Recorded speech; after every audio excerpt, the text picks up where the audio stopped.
Bien, ¿qué tal? Muy buenos días, buenas tardes o buenas noches, desde donde sea que me estás escuchando. El día de hoy quisiera compartir con ustedes una presentación un poco general y también un poco a través de mi experiencia personal como peruana. Vamos a hablar acerca de la crisis en Perú. Sí, primero el disclaimer, yo no soy politóloga, tampoco soy estudiante de ciencias políticas, soy una joven que ha vivido toda su vida en la capital, en Lima, y que bueno, quisiera compartir con ustedes un poco acerca de nuestra historia actual y también retroceder un poquito dentro de la línea de tiempo para conocer un poco más acerca de desde cuándo es que realmente se está gestando lo que ahora le llamamos crisis, ¿no? Y vemos esta foto que escogí como portada de la presentación. Es una de las marchas más grandes que hubo durante la pandemia. Vamos a hablar de eso también en un momento. En nuestra emblemática Plaza San Martín, que es la plaza más conocida dentro de la capital de Lima. Bien. Esta es la agenda que he preparado para el día de hoy. Como les decía hace un momento, mi introducción va a apuntar más acerca de si la crisis que estamos viviendo hoy por hoy, 2023, es una crisis que se ha gestado este año, el año pasado, o viene gestándose desde hace ya varios años. Vamos a hablar en particular de la crisis de la pandemia, que todos conocimos, que todos conocemos y que sabemos que ha afectado a los distintos países a nivel mundial en distintas áreas, tanto en la economía como en lo social, como en la política. Y finalmente voy a cerrar hablando un poco acerca del panorama actual, cómo es que hemos llegado a lo que ahora llamamos nuestra realidad, nuestro contexto o coyuntura política. Vamos a remontarnos un poquito en la historia al primer gobierno del presidente Alan García. En este gobierno también hubo crisis. Vemos una foto del año 1989 en la cual los adultos tenían que ser los responsables de canjear vales de comida para poder justamente adquirir productos o bienes de primera necesidad, alimentos de primera necesidad en realidad. El día de hoy no estamos viviendo una crisis alimentaria per se, pero estamos viviendo una crisis política y una crisis social y por ende económica muy, muy fuerte. Para ello tenemos que remontarnos un poquito dentro de la historia de nuestros queridos presidentes.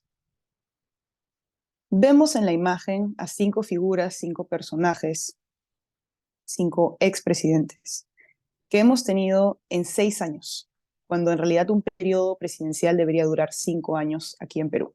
Así es. Y ahora, con la reciente juramentación, ya en diciembre del año pasado, de nuestra actual presidenta, Dina Boluarte, estaríamos hablando de que igual en 6 años hemos tenido a 6 mandatarios. Un dato bastante perturbador. Bien, vamos a ver que el señor que se encuentra más hacia la izquierda, es el señor Pedro Pablo Kuczynski, como bien lo indica la diapositiva, más conocido como PPK.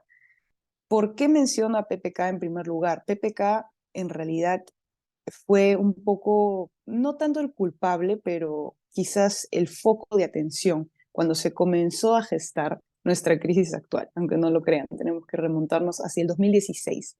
Él fue electo como presidente de manera democrática, teniendo igual una gran oposición en el nivel legislativo, en el poder legislativo, en el Congreso. Prácticamente tenía el Congreso completamente en su oposición, en su contra. PPK para ello fue muy difícil, para él fue muy difícil gobernar dentro de ese contexto político. Y pues antes de que él fuera vacado por el mismo Congreso, él decidió renunciar 2 años después de haber iniciado su mandato. Ahí es cuando entra su segundo vicepresidente, el señor Martín Vizcarra, que vemos dentro de la segunda imagen. Martín Vizcarra fue un presidente bastante controversial. De hecho, fue amado por muchos. De hecho, a mi mamá le encantaba ver a Vizcarra en las noticias. Siempre parecía un señor que sabía lo que estaba diciendo, aparentemente preparado, que le había tocado tomar el mando dentro de esta gran crisis política que ya se había dado con esta gran oposición de PPK por parte del Congreso. Y él ingresó y justo le cayó la pandemia encima. Vamos a la siguiente diapositiva entonces. Vamos a hablar un poquito más acerca de Martín Vizcarra. ¿Sí? Martín Vizcarra, como vemos ahí, está con la mascarilla, con su alcohol en gel en su mesa, brindando un mensaje a la nación. ¿Sí? Cada 2 semanas escuchábamos por parte del presidente Martín Vizcarra cómo se seguían dando mayores restricciones a nivel de todo el país. Vemos también al lado derecho de la pantalla cómo el ejército tuvo que salir a las calles para poder controlar, entre comillas, a las personas que queríamos simplemente comprar artículos de primera necesidad, comida, artículos de limpieza, de higiene personal. De hecho, Perú fue uno de los países que sufrió una de las cuarentenas más restrictivas a nivel internacional. Sí, fue una cuarentena muy restrictiva, el toque de queda duró muchísimo tiempo, no había fin del toque de queda, era muy complicado reunirse, ya incluso cuando habían llegado las vacunas. ¿Sí?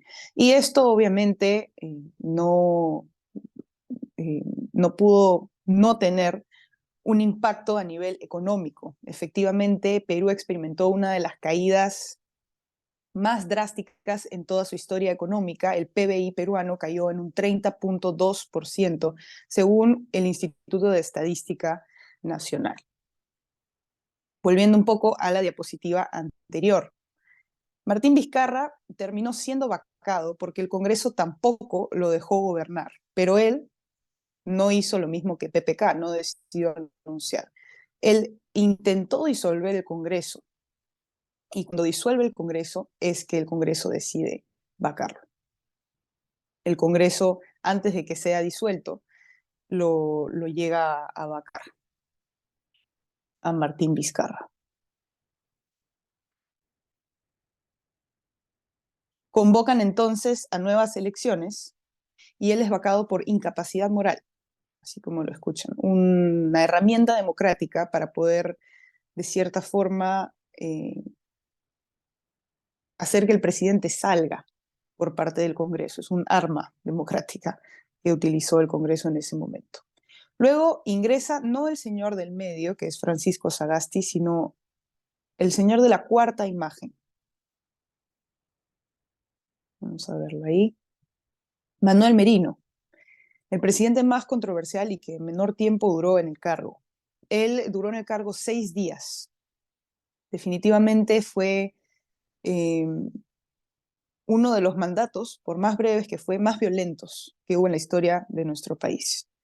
Luego de Merino fue que ingresa recién este señor de aquí del medio, Sagasti, que me imagino que en la imagen lo deben haber colocado en el medio no por un tema cronológico, sino porque él fue un presidente interino.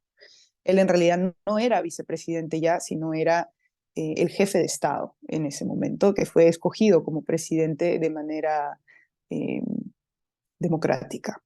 En el caso de Manuel Merino, como ya no habían vicepresidentes del gobierno de PPK, Manuel Merino fue escogido presidente porque él era el presidente del Congreso. Como les decía, dentro del breve mandato de Merino, hubo una gran oposición por parte de la población. Yo me incluyo ahí. Yo estuve en estas marchas de noviembre del año 2020. La pandemia seguía muy perenne en la sociedad. Todavía no habían llegado las vacunas aquí a Perú. Y en Lima se comenzaron a gestar distintas protestas pidiendo la renuncia, no solamente de Merino, que era el presidente del Congreso que había subido a ser ahora, en ese momento, nuestro presidente, sino también que se vayan todos. Eso era realmente lo que más se escuchaba en las calles. Queríamos que el Congreso dejara gobernar al presidente que fuera, y por ello se solicitaron nuevas elecciones presidenciales y parlamentarias. Dentro de estos días de violencia y extrema represión policial, terminaron asesinados 2 jóvenes, Inti y Brian. Fue realmente una tragedia. Este día fue el 14 de noviembre del 2020. Yo recuerdo que fui a marchar el 12 de noviembre. Sin embargo, el 13 y el 14 me sentí indispuesta porque era bastante demandante a nivel físico estar en las marchas.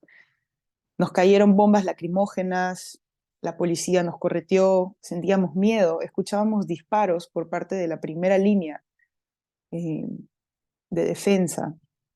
vi heridos, vi cómo las ambulancias no podían pasar por parte de la policía y su represión.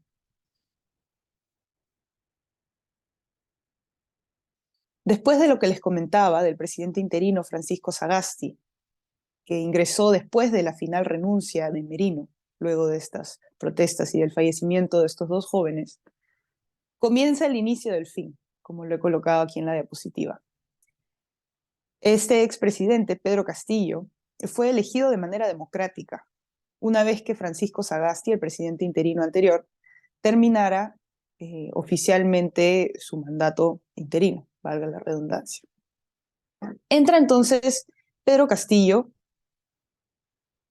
generando mayor inestabilidad política, siendo él un político de izquierda, teniendo igual un Congreso de derecha extrema bastante opositor y bastante eh, incapaz, de hecho, bastante ineficiente. No lo dejaban gobernar a Castillo, así como no lo dejaron gobernar a PPK y así sucesivamente.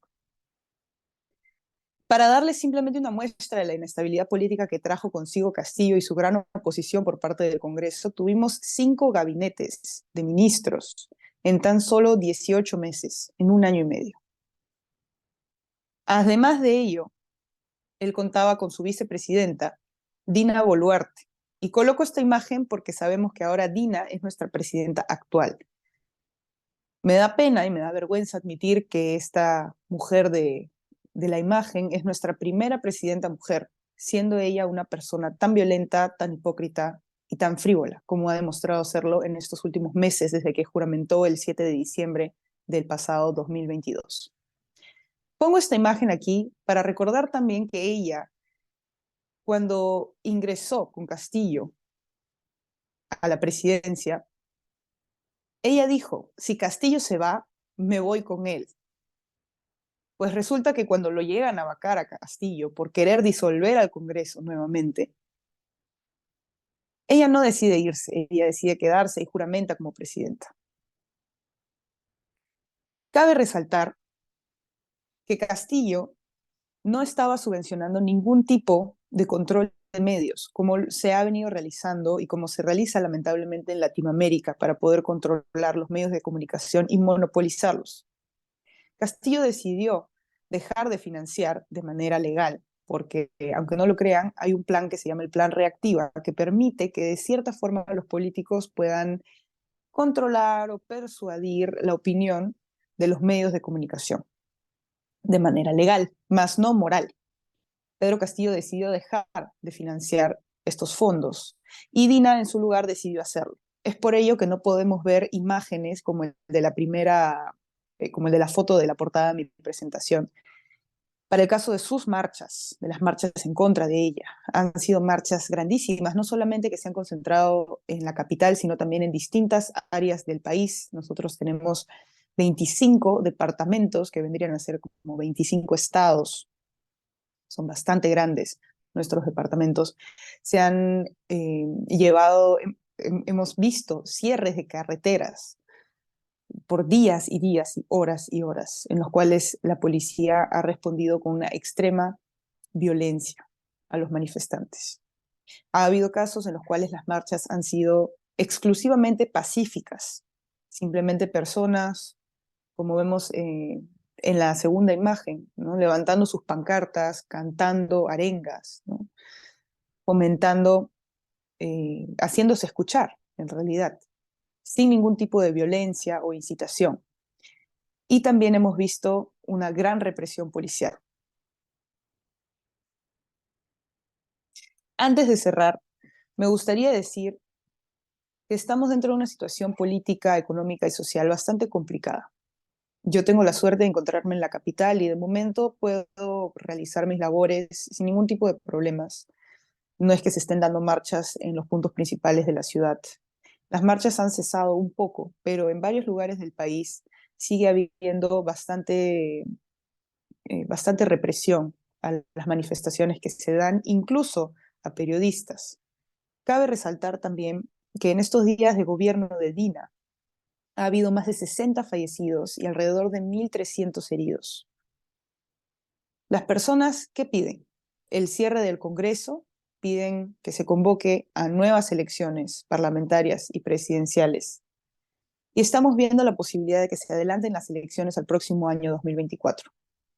No sabemos lo que nos deparará a nivel político como país, pero sabemos que es necesario un cambio estructural para poder permitir la gobernabilidad y la institucionalidad correctas de nuestro país. Esperemos que esto pueda llegar pronto y de momento solo nos queda seguir compartiendo las noticias para poder evitar que los medios de comunicación nos mientan y nos manipulen dentro de lo que podemos llamar noticias actuales. Muchas gracias por su atención. Espero que haya quedado un poco más claro el panorama que estamos viviendo actualmente en Perú. Y ahí les dejo también mi información de contacto si es que quieren mandarme algún mensaje o colaborar conmigo en algún proyecto. Muchas gracias.